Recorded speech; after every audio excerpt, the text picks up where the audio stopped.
India versus New Zealand की टी20 series से injury की वजह से तिलक वर्मा बाहर हो गए और अब ऐसे में सरपंच साहब से लेकर जसवाल तक, पडिक्कल तक सबके रास्ते खुल गए हैं। लेकिन सवाल ये कि एक्चुअल में सबसे पहले कौन डिजर्व करता है, क्योंकि ईशान किशन ऑलरेडी बैकअप में है और टॉप ऑर्डर के बैटर भी हैं, किसको जगह मिलनी चाहिए।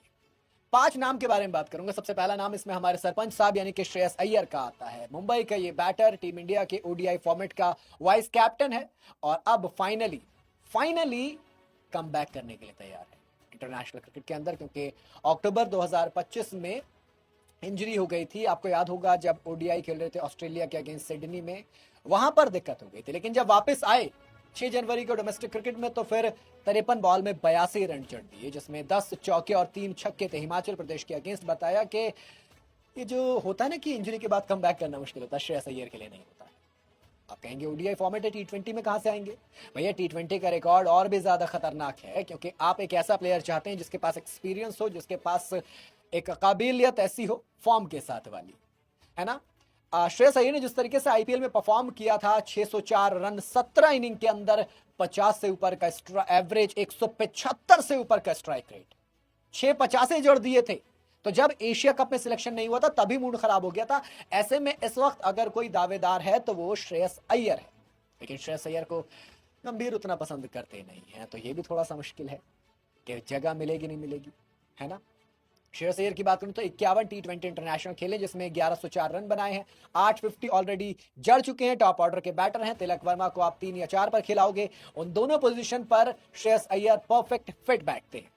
अगेन कंपटीशन भी तो बहुत है, क्योंकि दूसरा नाम है ऋतुराज गायकवाड़ का, वो महाराष्ट्र का लड़का जो डोमेस्टिक में फिलहाल धुआं उठा रहा है। विजय हजारे ट्रॉफी में सेंचुरी पे सेंचुरी लगा रहा है, 413 से ऊपर रन बना चुका है, 82 से ऊपर का एवरेज है, 115 से ऊपर का स्ट्राइक रेट है एंड टॉप ऑर्डर बैटर भी है। एक तरीके से जो 23 टी20 इंटरनेशनल खेले उसमें 633 रन है, एवरेज क्लोज टू 40 है, similar to Tilak Varma. Strike rate 143 से ऊपर का है। जब खेलते थे तब रैंक 7 के टी20 इंटरनेशनल करियर में दुनिया के 7वें नंबर के बैटर थे, तो डिजर्व तो वो भी करते हैं एक बार फिर से वापस आना, है ना। मिडिल ऑर्डर और टॉप ऑर्डर दोनों बैटिंग कर सकते हैं, तो मेरे हिसाब से एक अच्छा मैच है। 5000 टी20 रन है, 3550 है, 6 सेंचुरीज हैं। अगर आप ओवरऑल करियर देखेंगे तो टी20 में अगर तिलक वर्मा को रिप्लेस करने वाला कोई चाहिए तो वो मेरे हिसाब से ऋतुराज गायकवाड़ भी एक अच्छा नाम है। तीसरा नाम जो चल रहा है वो है देवदत्त पडिक्कल का। भाई फिलहाल तो डोमेस्टिक क्रिकेट के हर फॉर्मेट में धुआं उठा रहे हैं, हर फॉर्मेट में। कर्नाटका का ये बैटर जिस तरीके से खेल रहा है, 620 रन 7 इनिंग के अंदर, 91.4 का एवरेज, सैयद मुश्ताक अली ट्रॉफी में एक जबरदस्त टच में था, 309 रन सिर्फ 6 इनिंग के अंदर जड़ दिए थे, जिसमें 167 से ऊपर का स्ट्राइक रेट था। विजय हजारे, सैयद मुश्ताक अली, दोनों में जब इतने रन है तो फिर आप क्या कहोगे कि मौका तो बन सकता है ना। अगर आप लेफ्ट हैंड की तरफ देखेंगे, अगर फॉर्म है तो उसमें जायसवाल का नाम भी आएगा। एक ऐसा प्लेयर जिसने जब तक टी20 खेला वो कमाल की फॉर्म में रहा, जिसके पास सेंचुरी भी है, जिसके पास अभी रिसेंटली सेंचुरी साउथ अफ्रीका के अगेंस्ट वाइजैग में उसने जड़ी, तो फॉर्म भी है ना।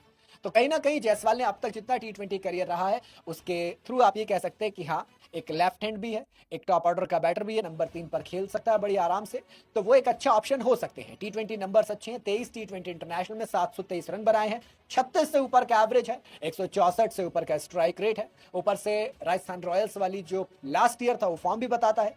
पिछले 10 टी20 के अंदर जो 421 रन बनाए उसमें 46 से ऊपर का एवरेज है, 172 से ऊपर का स्ट्राइक रेट है, हाईएस्ट सेंचुरी है।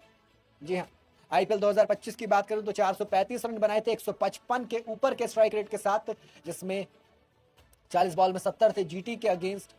तो कहीं ना कहीं बेइंतहा शानदार फॉर्म है।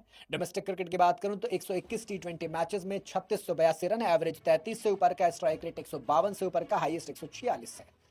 2350 जड़ चुके हैं, 4 सेंचुरी जड़ चुके हैं। तो मुझे लगता है कि यशस्वी जायसवाल भी एक अच्छा ऑप्शन हो सकते हैं, जिसके पास स्ट्राइक रेट, एवरेज, फॉर्म सब कुछ है।